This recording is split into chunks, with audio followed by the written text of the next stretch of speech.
Patuloy na nagsasagawa ng makeup classes ang mga paaralan na nagpatupad ng class suspensions, bunsod ng magkakasunod na bagyo kamakailan. Kaya ang itinakdang April 15 end of the school year sana sa susunod na taon, maaaring mabago pa. Ayon kay Education Secretary Sunny Angara, kailangan mag-adjust ng ilang paaralan lalo na ang mga matagal na wala ng pasok dahil sa bagyo para makumpleto ang required number of school days. Depende yun sa kada school, depende sa number of missed classes. Pwede sila mag-extend kasi up to, ang school year natin 180 days, pero may buffer ng 40 days na pwedeng mag-makeup classes doon ang ating mga school. Possible kasi yung mga ibang area, ang dami nilang bagyo, ang dami nilang na-miss. So pwede sila mag-extend.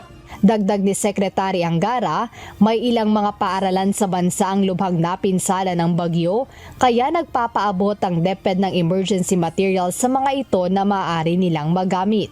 Grabe ang tama ng mga bagyo ngayon. Kakaiba talaga. Yung napuntahan ko sa Camarines Sur, sirang-sira yung kanilang mga kagamitan, lahat ng kanilang papel, yung mga libro, sira. Lahat ng kanilang computer, lahat ng kanilang TV, learning aids, sira lahat dahil yung buong first floor nila baha. Yun, kailangan may emergency materials tayo na binibigay. Ayon sa kalihim, humingi na rin sila ng tulong sa Department of Public Works and Highways para sa pagsasaayos ng mga nasirang paaralan sa bansa.